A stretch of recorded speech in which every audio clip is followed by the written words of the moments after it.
All right, thank you so much for your attention. So in this presentation, David Garcia, Tepecila, and me, Esteban Zárate Mejía, are going to present the research project results and some insights about novice teachers, theoretical training versus practice. So thank you for your attention. Next, please.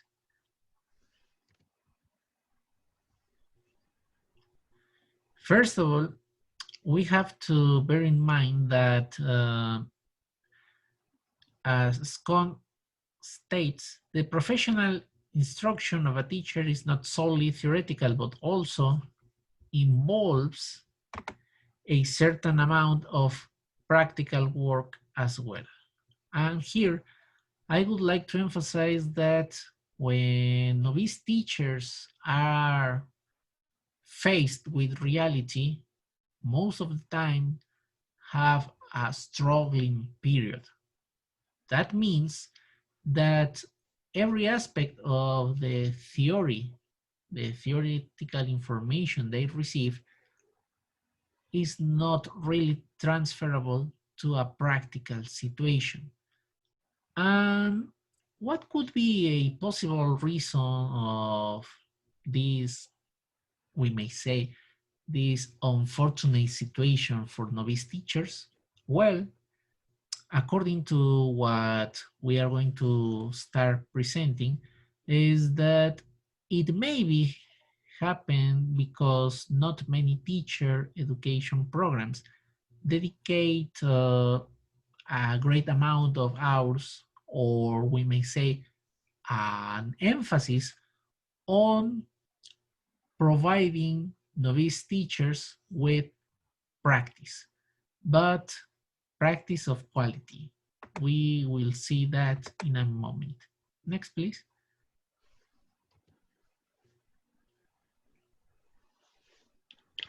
Okay, well, in this case, theory and practice were defined. Well, in this case, according to Van de Ven and Johnson, well, theory is a set of generalizations,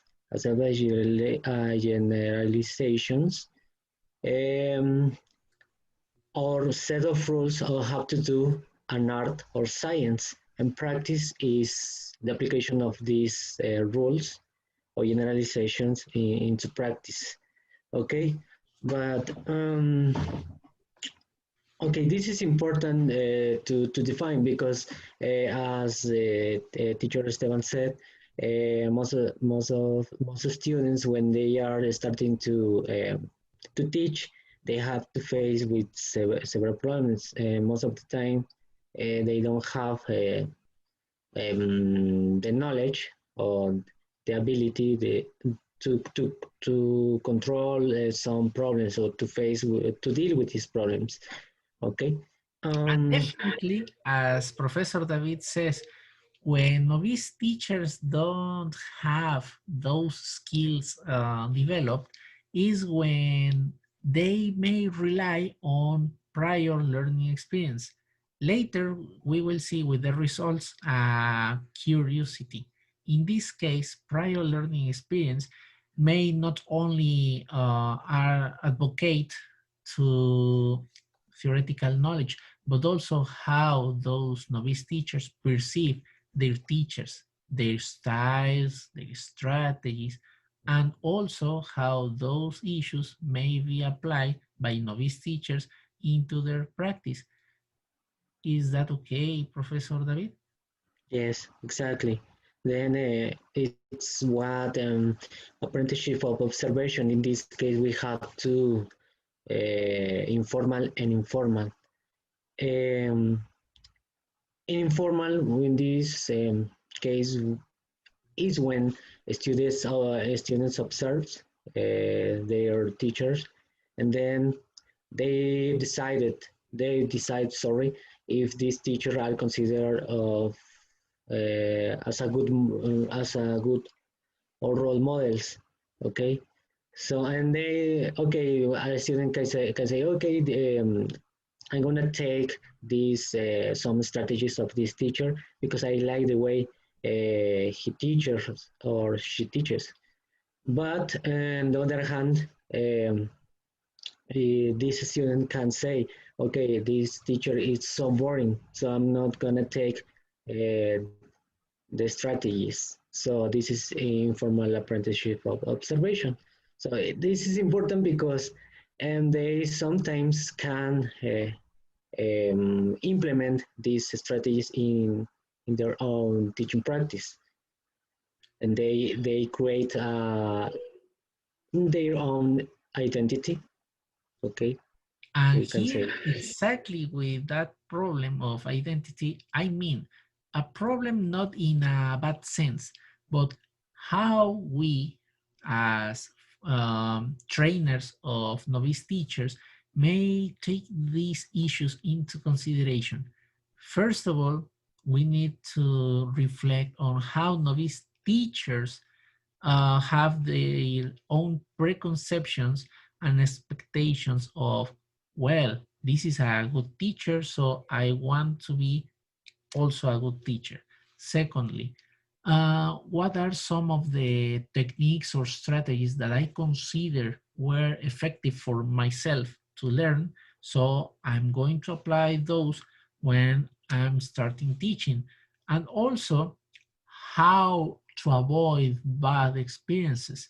Probably because when I was studying as a former novice teacher, probably I may say I will try to avoid to apply when I'm in front of a group, but sometimes it's quite difficult to control.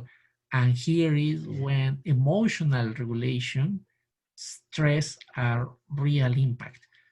What do you say about that, Professor David? Yes, the first years as a EFL teachers, as most of the teachers think that the first years could be difficult or easy.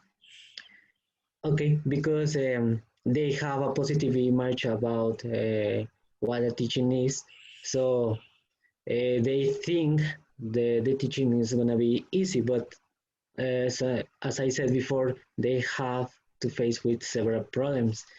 So all these problems can provoke frustrations, I don't know, nervousness, a lot of emotions. So it's important that they regulate their emotions in order to have a good, a good teaching practice, a good, yes, a good teaching practice. So it's important that they regulate their emotions. Next, please. Here we may mention which was the context in which this study took place. Well, it was based on a private language institution where different languages are taught, but here the main language taught is English. And all the novice teachers that were participants in this study, all of them have the background of having studied the BA in English language at the University of Veracruz at the School of Languages.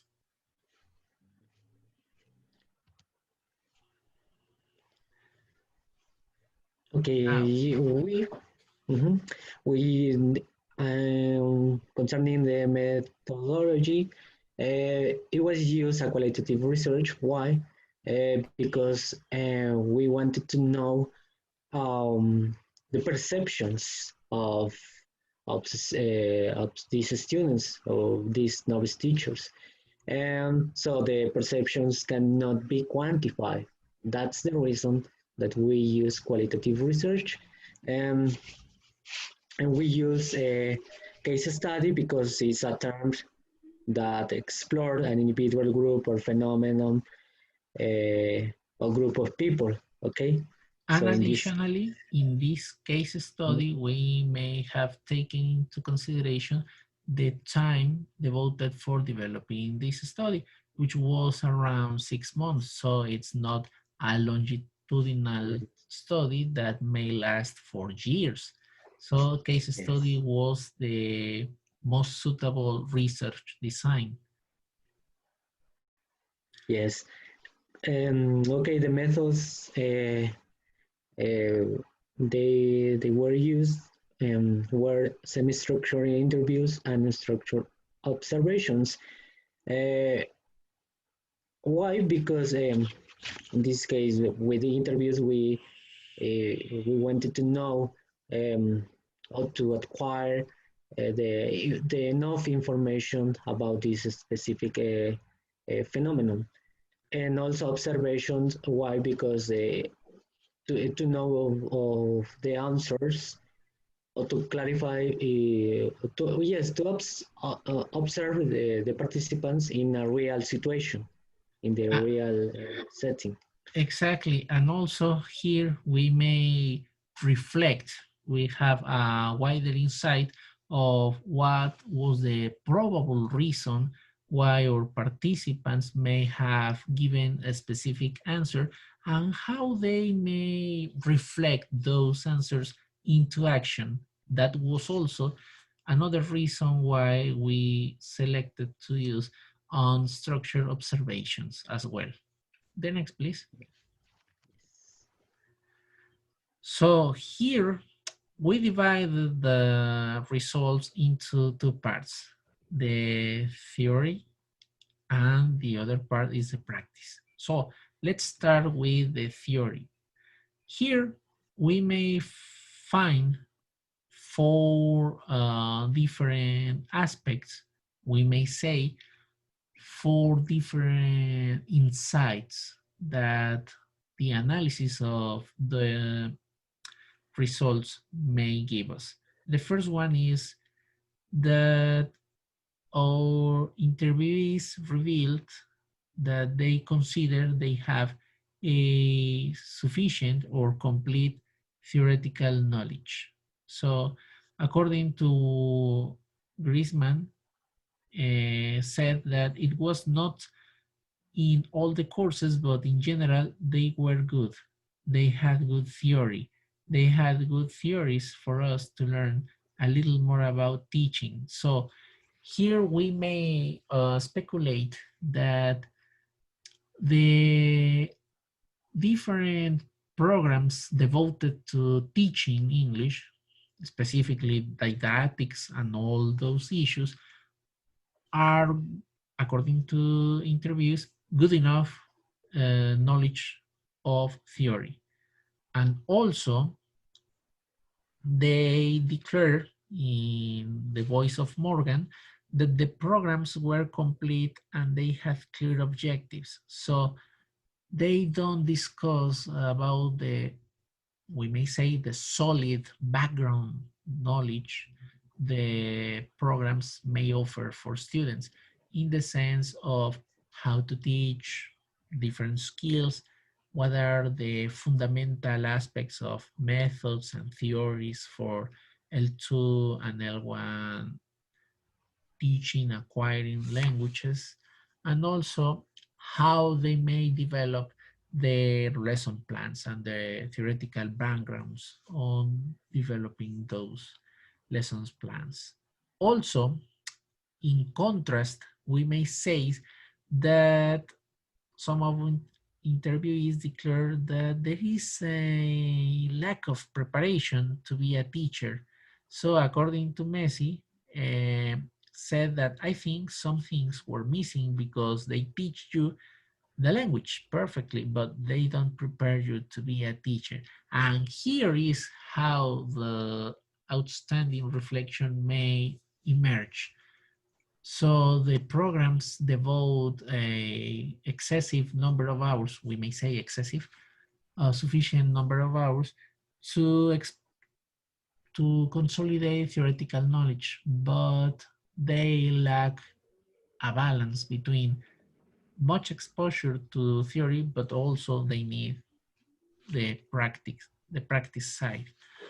And here, as we remember, in the theoretical part, we mentioned the informal apprenticeship of observation. So here it's also echoed by Morgan, who says, I took some teaching methods from my teachers. So what I did was to implement these methods in my class. So here we may find how those theoretical issues may resonate on their practice. So here is what we may find about the theory. Now let's continue with the practice. Okay, about the practice, okay, we said that most of the students said that the theory was enough, but what about the practice? Okay, according to this participant, he or she said, yes, of course, especially the ones related to teaching. Yes, I got the theory in the classroom, and then the teacher gave me the chance to apply the theory in the place I wanted. So, yes, for me, for that part, yes. So, for this participant, the theory and the practice was enough. But what about with the other participants? Of course not. We have a negative response in this point. This person thinks it appears that he didn't receive enough practice or the time to practice all the theory he learned. Okay, so of course not even never enough. It was not a real classroom basically. You practice, but you practice with imaginary students, and you don't have, or you are not given real feedback. You know it was real, it was fake basically. Okay, this is important because when you practice with your own, with your classmates, it's different from the real life.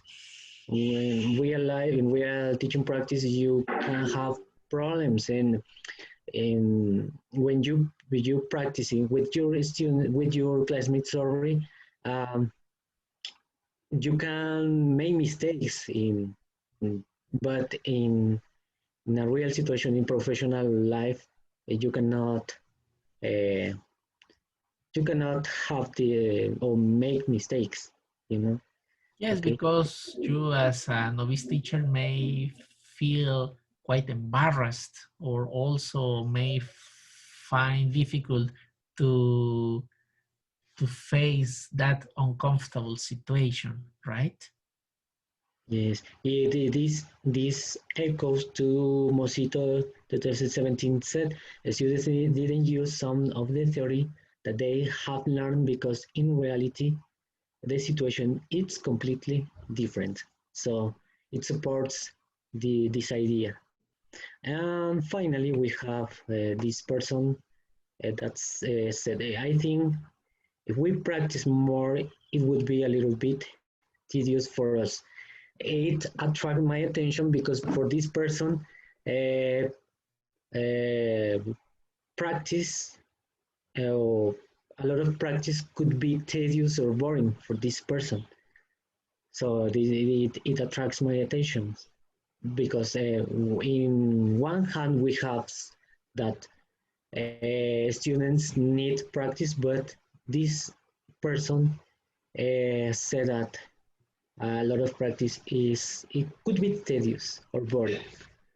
And here we may speculate that having a lot of practice, because remember, they are novice teachers. Yeah. So if they don't have the real support of the trainers, that's a possible reason why the participants say it's quite tedious.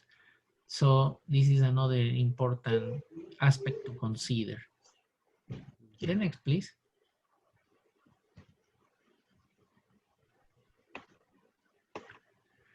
Okay. Okay, well, the purpose of this inquiry was to explore novice teacher perception regarding how helpful and relevant the training programs are in a particular BA. So we discovered, we explored this perception, and almost for most of the interview, yes, the theory was enough, but the time of practice was not enough. Okay, so the programs were complete, but what they, as I said before, they need to practice a lot. Okay, some implications. Um, well, of course, to put the theory in practice, it is necessary because you can have all the theory, but if you don't have the time or you don't have the chance to practice, the theory disappears.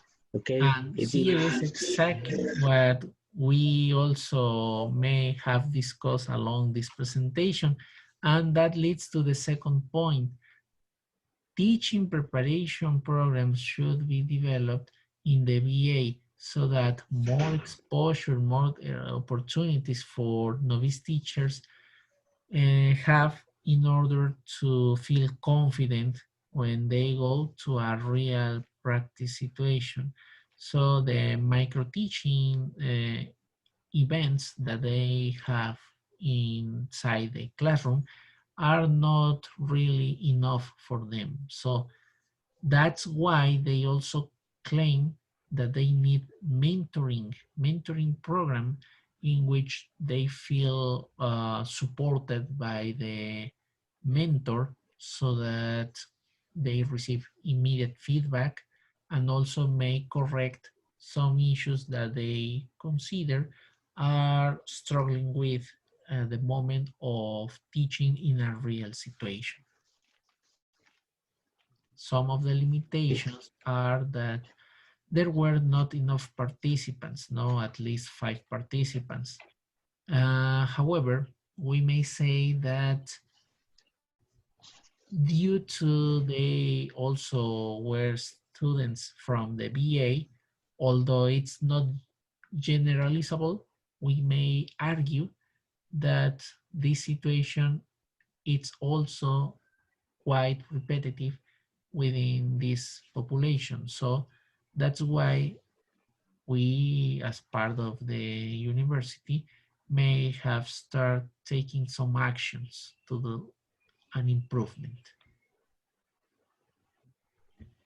okay. And about suggestions for future research, well, this inquiry was carried in a private language institute, but in order to expand our knowledge about this phenomenon or this situation, well, theory and practice, is important to continue or to have or to explore perceptions in a public school. Just because we can find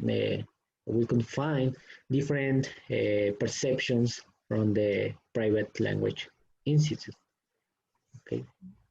The next, please. In this slide and in the following, we may find some of the references that were consulted for developing this research project. The next.